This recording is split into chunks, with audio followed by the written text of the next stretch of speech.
All right, hello everybody. Welcome to the podcast that reviews every superhero TV show or movie ever made. This is Tape Crusaders. I'm your co-host Mike L, and as always, I'm joined by Bex Luthor. Hi, it's also me. I'm here. Don't worry, I'll always be here. I hope so. Nobody else wants to watch these things with you, Mike. This is true. This is true. But I love this stuff. I live for this kind of stuff. Good. The stuff that nobody cares about anymore. I gotta admit, this stuff still it still excites me. Like finding out all these shows and movies I barely know existed. I think it's just so cool. I still sometimes, because there is no master list. Like when I search like superhero movies or whatever, I'll always find one more, property that I didn't know about. Well, there's been so many times where we've been talking about things, and you'll mention something or I'll mention something that neither of us, that the other one hasn't heard of before. And we've both been on the internet for a long time and in the comic book sphere for a long time. So it's like, what else is hiding there? What 100%. other bugs are under the log? Yeah. Yeah. You're totally right. Yes, you're totally right. You're totally right. Well, what are we talking about today? So today, yes, we're talking about the Blade TV show that you did not know existed. Not even a clue. Never seen a GIF of this show in my life. Which doesn't say much, but obviously, like, I'm a fan of the movies. I'm assuming you're a fan of the movies as well. I do like 1 and 2. Okay, 3's pretty rough, but at least it has Ryan Reynolds, right? Yeah, that always makes something better. Me? Well, Deadpool, right? Yeah. But I don't remember liking him in Blade. He was okay. It wasn't his fault. Yeah, it was definitely not his fault. It was Wesley Snipes' fault. But anyway, specifically, yeah, Wesley Snipes' fault. Yeah, but it's not in this, so we don't have to worry about that. So yeah, they made this show, replacing Wesley Snipes is Sticky Fingaz, who I do not know outside of this show. Do you? He's a rapper. I don't think he was very well known, but I had heard of him before, and I knew him from music. In the early 2000s. See, yeah, I don't listen to newer hip hop, so I'm totally out of the loop on that. It wasn't necessarily like the genre of music I was listening to at the time. Sure. But it was the one that I was exposed to going to Forster High School in Windsor, Ontario. Okay. Which doesn't exist anymore, so I can make fun of it as much as I want. Okay. So I mean, we're going to talk about him later, but we are. Yeah, we'll quickly just say it also stars Joe Wagner, Nelson Lee, Jessica Gower, and Neil Jackson. We'll talk about them all later if we can remember who they are. But I will remember Jill Wagner because she's in Teen Wolf. Really? The TV show that I love so much. Interesting. Okay. So I was immediately hooked. I was like, oh my God, Jill. She also hosted Wipeout. I remember her from that. Wipeout, what's that? It's like a TV game show, like where like they would have people do these obstacle courses and then they'd fall and get hurt. Okay. Sounds awesome. Yeah, it wasn't, but I do remember it. So well, she's cool. I mean, she's appealing. I like her. Yeah. So this is supposedly takes place after Blade 3, Blade Trinity, the third Blade. Well, right? Yeah, and it's a natural continuation, I think, right? Well, I was gonna rewatch Blade 3 just so that I was like, oh, I don't really remember the plot of that movie because I have not seen it in years, and then I didn't, and I'm kind of glad I didn't because I just went in and like you don't really need to know what happened. No, I mean, no, like this show, that's the thing. Okay, we have to say, I expected the show to be like Birds of Prey, but it was actually much better. It was a pretty good show, I thought, this pilot. Wasn't the worst thing we watched on the show. No, which that's kind of like our standard. Like our new compliment is it wasn't bad. That's basically as good as we can get on the show. This was watchable. Yep. We should... Go ahead. No, you go. Well, I was going to say it was this pilot episode. It's called Blade House of Chthon or Chthon. The demon. Okay, written right? by Geoff Johns and David S. Goyer. So David S. Goyer wrote all three Blade films. Geoff Johns is a very prolific comic book writer. Hmm. And I think together I think they wrote a half decent story with some interesting characters. I mean, I like the arc, or not the arc, but I like the peril that is it Jill Wagner has put in, Krista Starr. Krista, No, Krista yeah, Starr. I like the peril that she's put in. You know, I like the setup at the beginning. Like, we should say that this was, I believe, produced for cable, right? It was Spike Spike, TV, right? So which it's all had all the best shows in the early 2000s, like A Thousand Ways to Die, that show where they like made swords. I don't remember that one. But I believe I might have mentioned this before that I did email Spike. I pitched them the Comic Book Syndicate years ago, eh? That would have been the best thing that's ever happened to me as a child, Yeah. is going from watching you guys on like our cable network and then you were on Spike TV, because I did consume a lot of Spike TV as a child, which Interesting. not a good channel for children. It was well- definitely for college age men. Right. And you can see with this show is there's some swearing, right? It's not that gratuitous though. No, but I just mean it's more than like I when I was watching it, I thought it was a network show. So every time they swore, I was like, oh, this is obviously not a network show. And then I found Yeah. out later it was made for cable. Yeah, so like, because Spike TV was the edgy TV channel. Right. They had all like the cool, edgy shows that you had to stay up late to watch because your mom wouldn't let you. Right. That's at least my experience with it. So the thing is that, and at the so we should just quickly talk about the plot. At the beginning of the show, there's a girl that gets kidnapped. And this is where it was kind of shocking because she gets kidnapped by this guy and you think he's a nice guy or a cool guy. But then she ends up getting like basically Fed? tied, huh? She got fed to the Yeah, it's pretty horrific. vampires. Yeah. Yeah.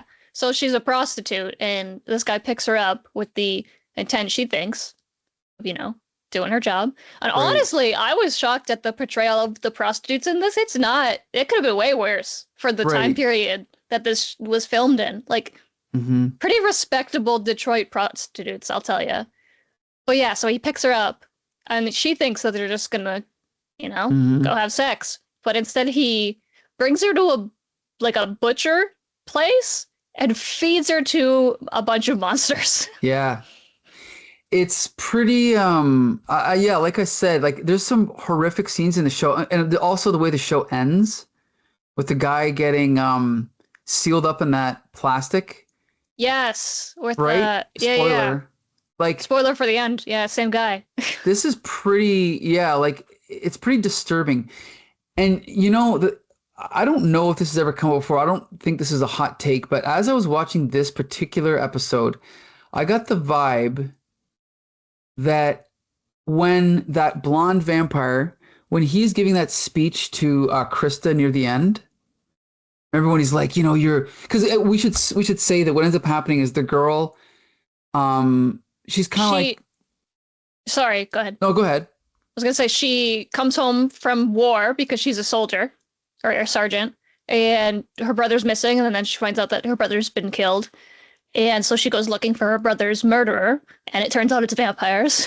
Right. And then she also when she finds out it's vampires, she's pissed, and then she ends up getting kidnapped by vampires, and then in a twist that I didn't see coming, she gets turned into a vampire, and that's fucking cool. Yes, it was. I was surprised it happened too, and then she has all these like kind of like flashes or dreams, and then the blonde guy. What's his name? I don't know. I don't remember his name. Marcus. Marcus. Okay, he explains that she now has the memories of the person who bit her, or her. He calls it her sponsor. Yeah, so like he turns her into a vampire, and they say that biting is like a very blasé way of doing it. So he like injects her with his own blood, and that's how he turns her. So Right. she gets his memories, and then also her dead brother's memories. Right. So my takeaway, and again, is that I felt like this was it was almost like the vampires are like drug addicts because the way that the blonde guy was giving the speech was, you're part of a whole new world now, this, that, and the other, and it can seem very tempting to be a vampire, but what he's not explaining is, oh, by the way, you also have to kill humans, feed on humans, and kind of be almost like a parasite to society. And I'm not disparaging drug addicts, but there is an appeal to, being a drug addict, and that's part of the reason people get into it. But it's also like not a lifestyle that's, recommended for anyone. Because another thing about drug addicts is they have to pay for their drugs. And in order to pay for the drugs, they usually turn to crime or stealing or whatever, right? So maybe I'm totally wrong, but I feel like that's what they were going for. Did you get that vibe at all?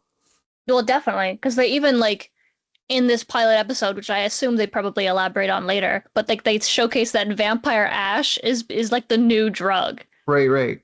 Right? So it seems like this is very much the underlying story of this series. Is going to be like, yes, the vampires are treated like a separate gang almost, right, where they control something. They control this area. They control the substances in this area, and they're exploiting the common people to do so. Yeah, right. Like, yeah, they're just treating normal people like victims. They're like fodder. Like even just the way that they treat that woman at the beginning. Like I said, it was pretty shocking, but women are treated like that in real life by gangs, by whatever, right? So yeah, because then it happens again later in the pilot episode. Is he picks up another prostitute, and she's like shoved into the car by her dom or whatever, and she doesn't even make it to the getting fed to the vampire. She just gets killed immediately. Right? It's just like those vampires, they see themselves as these immortal beings, right? And then everyone else is lesser. Exactly. It's pretty common for vampire lore. I think like classism is a big thing for vampires. Yeah, I get. Oh, sorry. Go ahead. No, go ahead. No. No, I was just gonna say. I think because I actually coincidentally just read. Have you ever heard of the story Vampire? Like the first ever English language vampire short story. Yes. Okay, so you've read it? I've heard of it. Okay. It's like 30 pages or something. Yeah. But it's interesting because it's like every generation they treat their vampires differently. Like at the time this was written, it was almost like a criticism of the aristocracy. So maybe in this show it's gangs, and then maybe in another era it's something else. But it's kind of just interesting, to think of it that way, how it evolves. Right. Basically, vampires suck in every generation. Yeah. Yes. Unfortunately. And Blade's here to kill them all. Yeah, exactly. So what were you going to say a minute ago? I was going to say, also, let's not forget that Blade's in this show. Yeah, we should mention that. Least interesting part of the show. It's funny because, yeah, I've got the episode and I'm playing it to remind myself of what happens. And other than the fight scenes he gets into, he doesn't really do anything particularly interesting. No, especially in this like first half. It's we mostly follow Krista and her like discovery of what's happened to her brother, and like then she falls into this world of vampires, and then she runs into Blade, and Blade like kind of saves her from a vampire, and then that's how like she gets introduced into the world. But it's mostly her. Yeah. Blade's kind of the background character of the series, which is very interesting. Yeah, and I mean that can work. Like that does work in some TV shows, but it's just not what I expected. Yeah, but I do find the Krista character compelling enough to be that, like, viewer into this universe of, like, she's experiencing vampirism for the first time as the viewer is. But she's also very capable. Like, they immediately explain she's, like, a veteran, and, like, she brings her gun everywhere. Yep. She knows how to use it. She's not afraid to. So that's cool, but then sometimes Blade's there. Yeah. So it's almost like it's more her show. It's not his show. He's just like, yeah, it's kind of like the audience is being introduced to the world of vampires through her, and he just happens to be the vampire that she's going to hang out with. we only watched the pilot episode, so we don't really Mhm. know where it goes. But I mean, I'm going to assume that she's in every episode. I mean, she's listed as one of the main cast people, so she must be. Yeah, and I'm gonna assume her and Blade's relationship obviously develops as Hmm. all this goes along, right? But it is like an interesting pilot for a show called Yep. Blade the series, and Blade is not your main character in your pilot. Right. Right. But I don't think that's a bad thing. I think it worked. I I'm totally just think so. shocked it did. Well, it could also be because they decided to continue the movies. They figured, well, we've already introduced the character in the movies, so we don't need to. Well, what Like else can they say about him? this is just more of Blade's adventures. Right. Right. Right? They don't have to do the whole origin story. We don't have to go back and find the vampire that bit his mom or do all that Mhm. over again. It's like, it's kind of how, like, in The Batman, we jump into Batman being Batman for the last 2 years. So we don't have to, like, see him become Batman again. Mhm. Like, I Right. know that part. And even if, like, you're not as familiar with Blade as you are as Batman, as probably most people in the world are, if you've seen Blade, you know who Blade is. And Yep. then the show just is like kind of like a cartoon where it's like it just picks up Yep. in the middle of what he's doing. And what he's doing is he's in Detroit and he's trying to figure out why these vampires are killing people. Hmm. It's also cool that it was in Detroit, right? Yeah, no, shout out to Detroit. We lived. I miss it every day, but Mhm. we're from Windsor, which is just Yep. across the way. So bring some of Yep. those vampires over. But yeah, very fond of Detroit, especially in the early 2000s.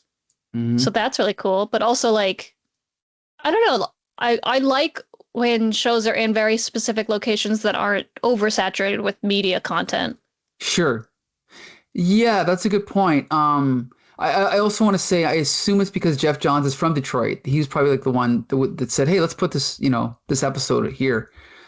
But yeah, you're right because it's usually New York or LA, and it's nice Especially to with see, superheroes. of course, right. And it's nice to see a different city. Because Um, anytime superheroes are in not one of the big cities, I feel like this story is always a little bit more grounded and easier to follow that way, where you're just like, because when you film Daredevil in New York, where's all the superheroes? Is what Yeah. everyone says, right? But Blade's in Detroit, so maybe there's not a whole lot going on superhero-wise in point. Detroit. Yep. If I was the editor-in-chief of Marvel, I would probably split up all the superheroes and spread them out. Maybe keep Spider-Man and maybe the FF in New York. We'll keep Daredevil in Hell's Kitchen. The rest of them I'd put somewhere else. Yeah, unless they're it's very important to their character that for them to be in New York, they get out of New York. They don't I need to be agree. there. Yeah. Okay, So so yeah, we got. just Spider-Man and Daredevil. Hmm. But so yeah, so setting liked, plot I liked, Blade. A lot of people hated him. Like I was reading a lot of online stuff, and a lot of people were like, I just thought he was neutral. I didn't think he was bad, but he wasn't great either. He's not the most interesting part of the show, Right. which is odd considering it's his show. Hmm. But again, he's like, it's coming off of 3 movies with this character, so you already have some idea of who he is. Hmm. And this actor's version of Blade, he's very like stoic and like soft spoken. He doesn't say a lot, but he doesn't have to.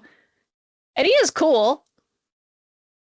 But I'm just more interested in the people around him. That's true. So you think it was the way he was written or the actor?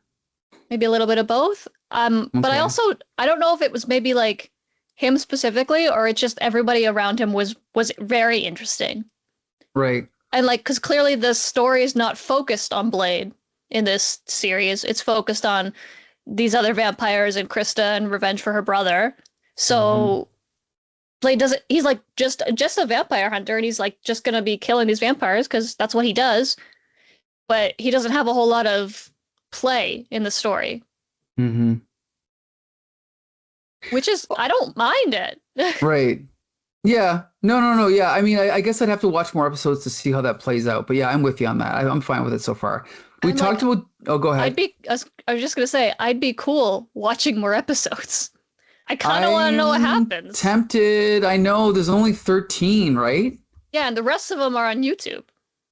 Yeah, and I looked it up, and Geoff Johns wrote one, two, more, three more, and David S. Goyer wrote one more with him. So that's kind of cool to know, right? And they did do the finale as well, it looks like. Like they actually ended the story? Well, no, like the last episode, David Goyer and Geoff Johns wrote together. Sorry, yeah, right. So they probably tie it up somehow acceptably. Yep. I hope. I don't know. I hope so. I'll see. Let's talk about the other actors. Oh, sorry, go ahead. I was gonna say, Kirk Jones, aka Sticky Fingaz, he's fine. He's fine.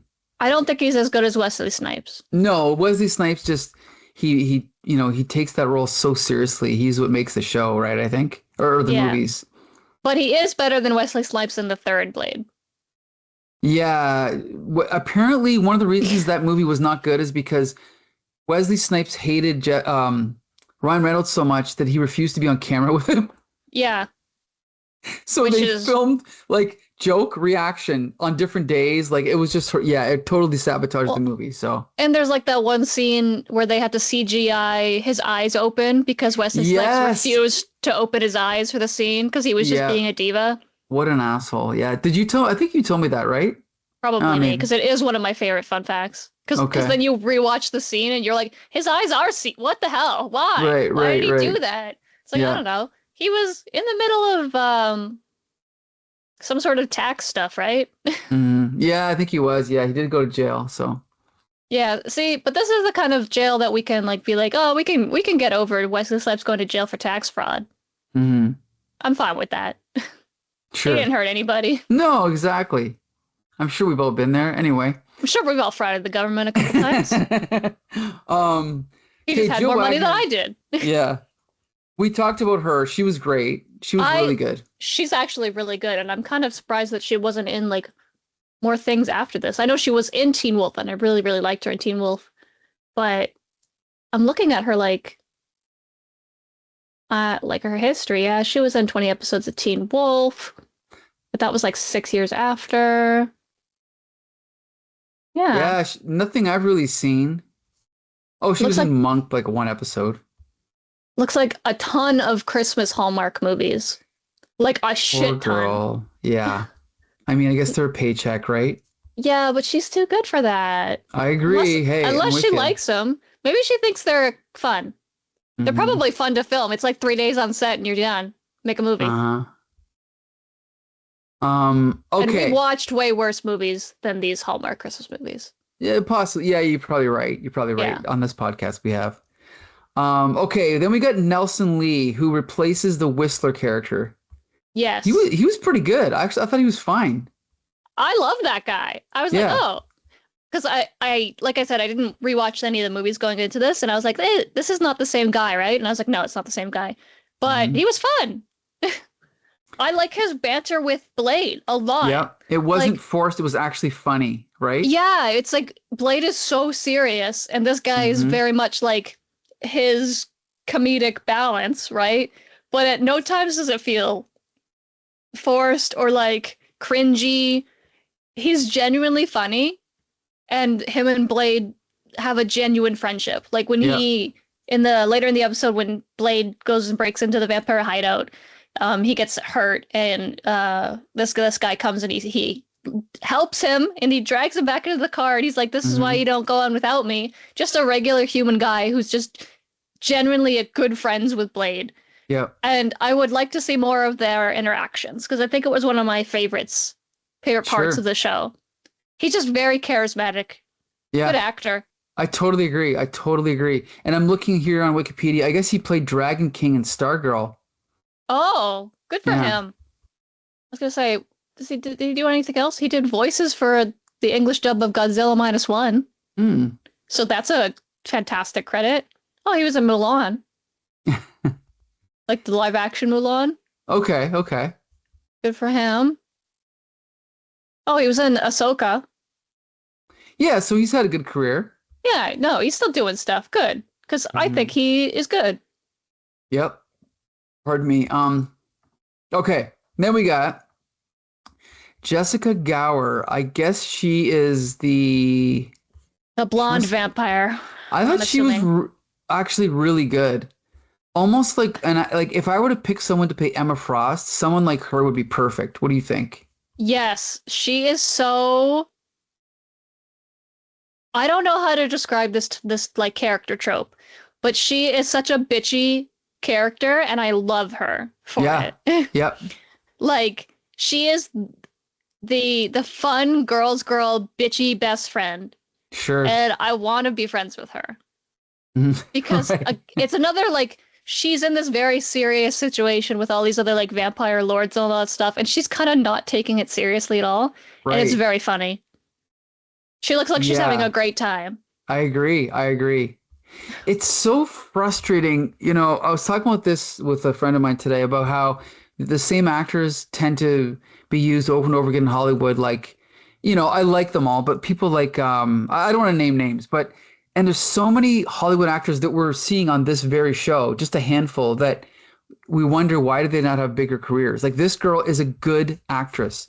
She should have a huge career, right? Yeah, she's Australian. Yeah, what? Yeah, like why not? Why haven't I seen her in more things? Right. Just the way it goes. It's just pure luck, I think. It's luck and who you know, right?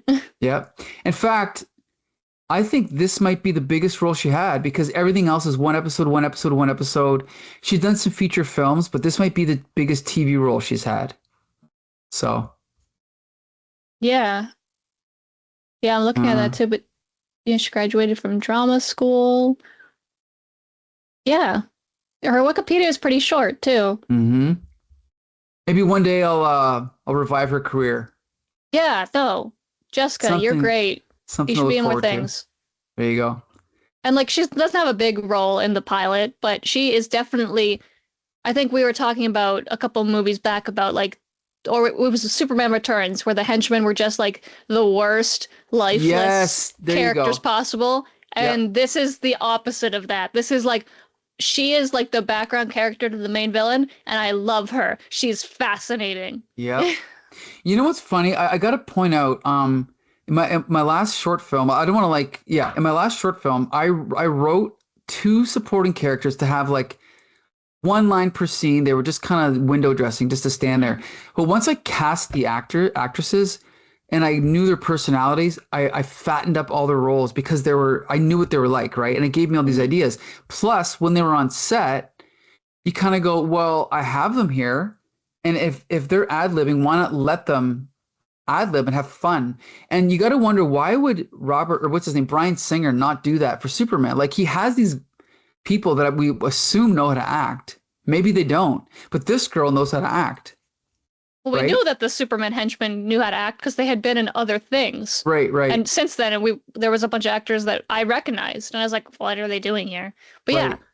so I don't think it's difficult to do what you just said that you did is flesh out the characters once like your movie's coming together. Right, It's like, right, oh, right. okay, I had them in the plot for this specific purpose, but they grow and they change and they become their own thing. That's like fleshing out your universe, right? Like this character Right. exists not just in the few shots that she's in, but outside in the universe as well. hmm So you can really feel when people put more depth into characters, even smaller roles, than I think Bryan Singer's ever put depth into anything in his entire life. Right, exactly, exactly. Ugh. Anyway, there's so many reasons that Superman Returns is bad, but that's one of them. And Blade the series is better than Superman Returns. Yes, it is. Yes, it is. And that's not 100%. even difficult to say. Yeah. Yep. Okay, one more actor to talk about. Neil Jackson. He plays the bad guy, Marcus von Skyver. He was good. He's fine. Yeah. I think the main problem is he's surrounded by people who are much more interesting than him. Yeah. But that doesn't necessarily bother me as much. Like I've always been a fan of a side character. Sure.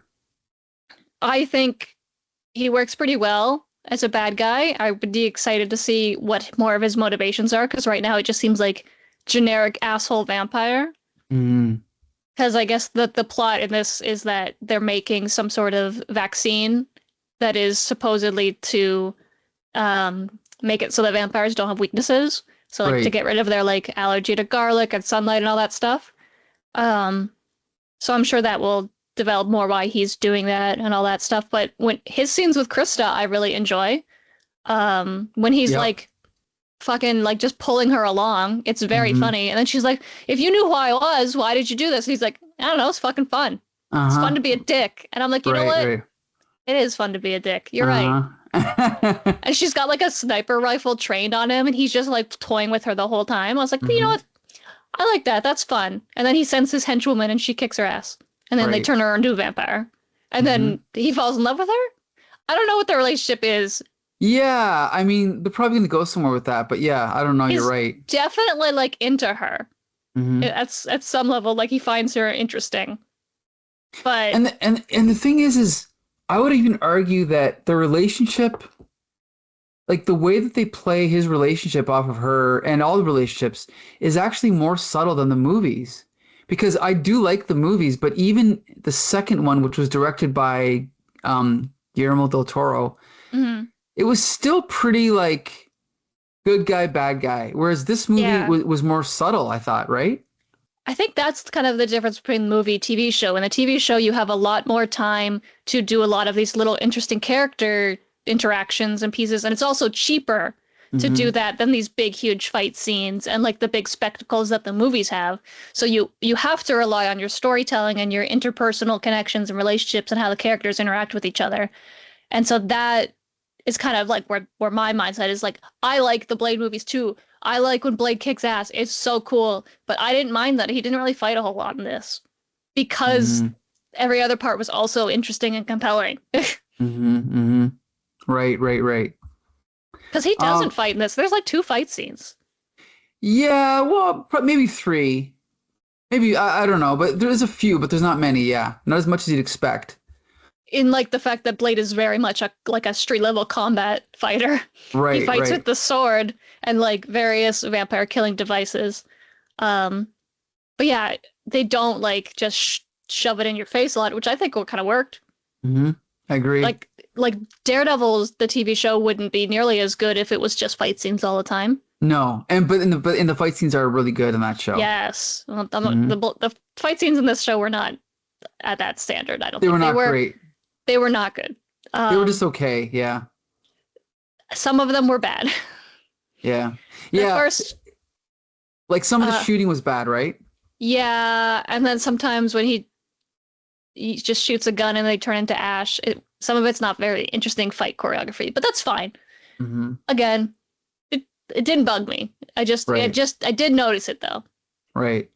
But I wasn't clamoring for more fights. But I did like when Krista got turned into a vampire and she just freaking starts eating a dude. That was sick. Yes. I know it's a weird sentence. That's what I mean. This show does not pull any punches, right? Yeah, no, it was pretty gory. Which I think vampire media should be. Yeah, it should be. I agree. Very blood heavy lore. But yeah, they don't shy away from it at all. And even like, but it's weird because it is gory, but it's not as sexual as I thought it was going to be. Don't get me wrong, the vampires are pretty horny. Sure. But I don't know, like they as soon as she turns into a vampire, they dress her in like the skimpiest gothest outfit they could find, and it works. I don't know why it works. I loved it. Yeah, I loved their outfits. Yeah, I know what you're saying. And she's running around. She's kind of like, was she fighting at the end? But it wasn't ridiculous because it fit what was happening. I feel like, right? Yeah, she's in like a corset and these high heels, and she's like jumping out of a building. Right, and I'm like, cool, vampire stuff. It totally worked. I agree. And like even the other the vampire that Jessica Gower plays, she's also very like in tight corsets and like very like 2006-esque skimpy outfits, and I liked it. It was cool. It wasn't like grotesque. It wasn't. Which is so weird to say about a Spike TV show in 2006. Sure. I was like, there was a good level of gore, but it wasn't like gratuitous in some of the things that it didn't need to be. There wasn't any boobs. and I feel like didn't need to have boobs. Like there is a Right. point where she's running around in a white dress that is torn to shreds, Yes, I noticed that. but I didn't mind it as well. I was like, of course you're gonna put the pretty like non-vampire girl in the white dress, and then you're gonna Mm, corrupt her, and now she's mm. goth and cool. And I was like, it's fine. It's not subtle, but I liked it. Right. Yeah, I didn't mind it at all. Yeah, that's what I mean. Like, I'm with you. Like, I do, of all the things we've watched, I know that I said I was going to go on and watch Birds of Prey, which I haven't, but this is definitely one that I think I could go on and finish. There's only 13 of them, like we said, so. I think it's if you took the vampire aspect out of this show, it's just an interesting crime drama, like Right, with a exactly. crime family. Yes. And you know what's funny? I love Buffy. I think it's one of my favorite shows, but I'm trying to watch Angel. And did you ever watch Angel? No. It's there's something about it. It's not as good, and I think it's because I don't like the lead actor that plays Angel. But Mhm. I'm comparing this episode to Angel, and this is comparable, and that says a lot. Like this is Yeah. actually a pretty compelling premise. We have one more actor to talk about, though. I don't know if you even knew this was him, but the Professor Kalo. Do you know who the guy is that plays Professor Kalo? No, he did not look Register. familiar. No. R Randy Quaid. Are you familiar with Randy Quaid? He Um, played Cousin Eddie in the Vacation films. oh, you love those movies. Oh, yes. National Lampoon's Vacation, funniest movie ever made. Christmas Vacation, also a great movie, but he played Cousin Eddie in both of those. And I think he This also is got his own spin-off movie. And he went crazy. Yeah, I was gonna say Uh, there's a big article. I went to his Wikipedia page, and then there's like a big article that's like has nothing to do yeah. with acting. Yeah, he went Just crazy. just says legal issues. In Yeah, yeah. 2000, Right. and it was in Yeah. 2006, so it started right after he finished filming Blade. Yeah. How about this? In Ooh, 2010, Quaid and his wife were charged with burglary after they spent 5 days occupying the guest house in a vacant home they once owned in Santa Barbara. So there were squatters. and then in Then they 2016 he sported Donald Trump. Wow. surprise. In 2010, him and his wife moved to Vancouver, Canada, where they sought asylum protections under the Canadian Immigration and Refugee Protection Act, stating they feared for their lives in the United States. Sure. What do you think this is? From 2026? from what? Yeah, exactly. From the repercussions of their actions? Yeah. Who is this man? Yeah, he's crazy. Oh, I should have just stayed as like a wholesome actor from the 70s. Hmm. Is he still doing stuff? Well, he's spreading the conspiracy theory that Donald Trump won the 2020 election. He's doing that. I don't know what Oh, else he's that up is a to. full-time job Yep. to be on Twitter for that much time You every know, day. they did a study and they proved that 82% of the propaganda about the election comes from Randy Quaid. No, just kidding. Yeah, and Anyway. the other ones is Putin. Yeah, yeah, I thought it was the other exactly. way around. That's oh well. That's sad. Anyway, moving on from him, everyone else in the. I didn't think he needed to be in the show. I was like, who's this random vampire lord drop guy? He didn't. I think it would have been cooler if like Blade's friend had explained all of the vampire stuff to Krista instead.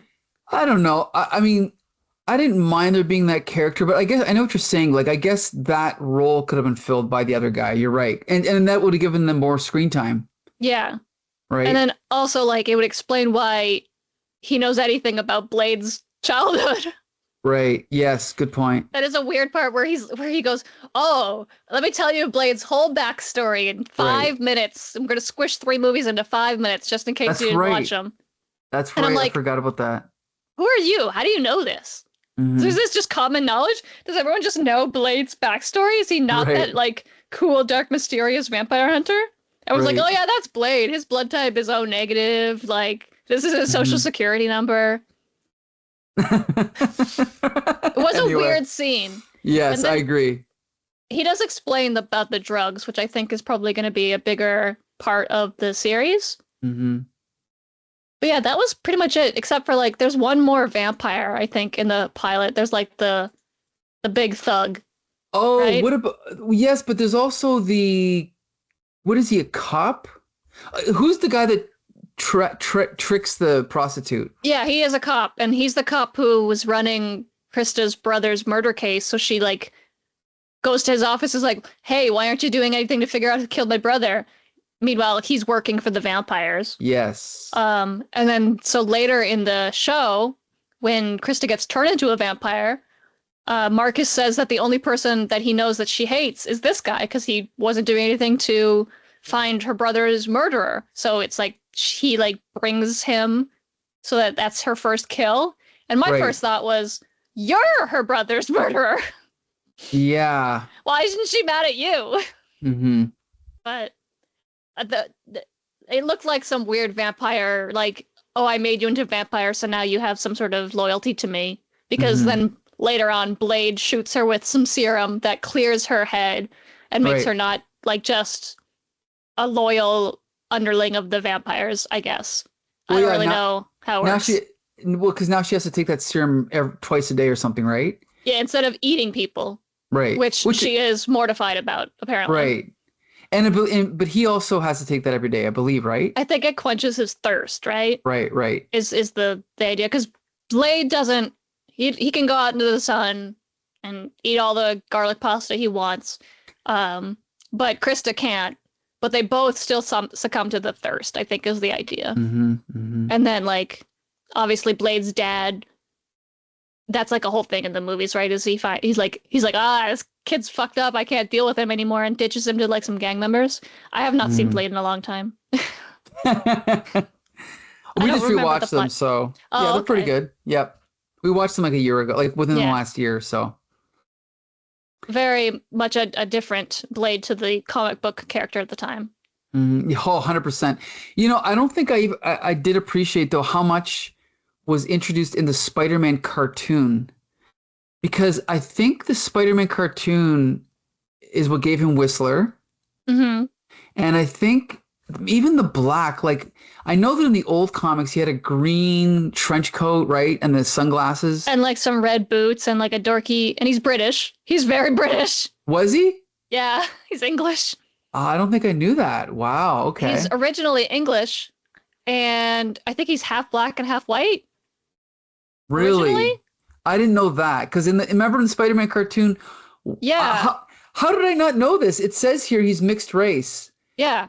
He's a British man. I did not know that. So yeah, but pre-Spider-Man animated series, Blade is a dorky vampire hunter from Europe. I had no idea. And Okay. then Spider-Man was like, what if he was the coolest guy you've ever fucking seen? Yep. Sick motorcycle, sick samurai Mhm. sword, sick sunglasses, the best fade. And I think I haven't read too many of the older Blade comics, but I think it really helps skyrocket Blade to like a level of character that people Right. are associated with, because people, like you said, people don't know that he very much changed from his his comic book counterpart for the better, which is not something that happens anymore. You know what's funny is, I mean, I grew up in the 80s and I remember you remember the Marvel Universe, like the guide to the Marvel Universe, Yes, the comic book? Oh, I was so obsessed with those as a kid. Me too, me too. I had every single issue. But I remember Blade only had a half-page entry. Hmm. So that means that obviously he wasn't that big a character, and he never had a solo series until I think the 90s. He was just a supporting character, right, in Tomb of Dracula.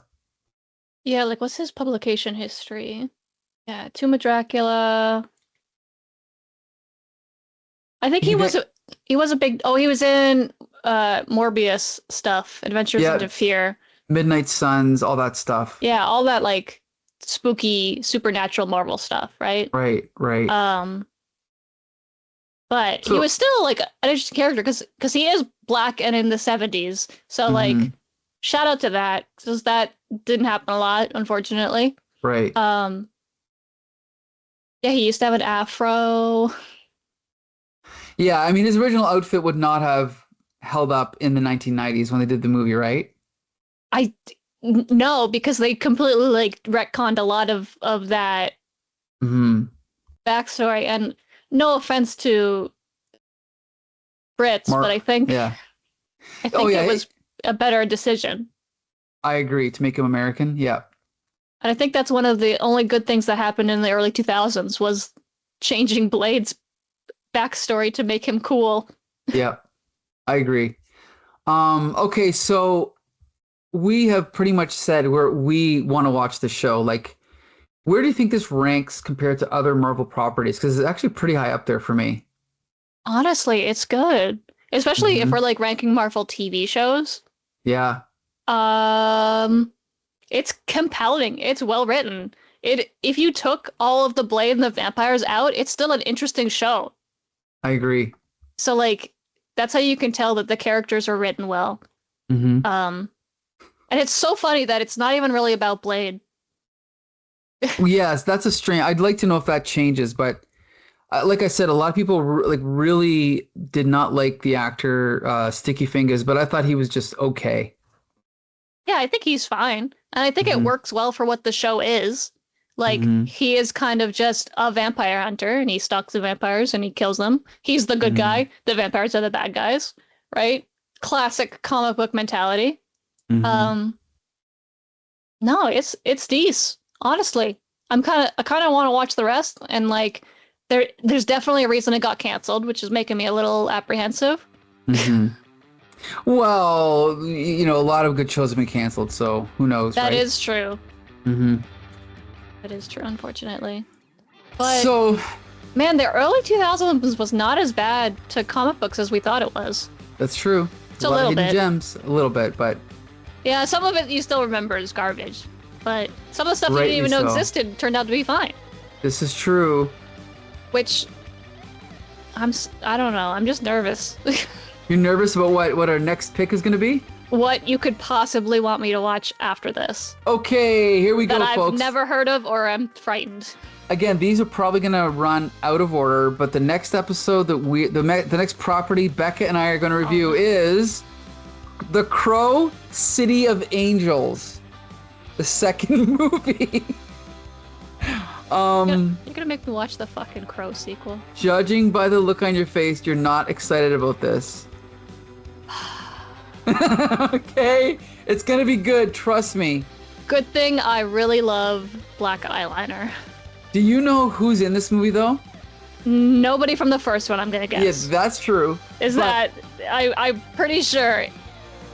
But Oh. it does have Mia Kirshner and Iggy Pop of all people. So that's one of the reasons why I insisted on watching this. So yeah. So be sure to join us next week for a review of. We will not be doing the Crow City of Angels because these are going to be out of order. But be sure to watch every episode of Tape Crusaders on YouTube.com or ComicBookSyndicate.com.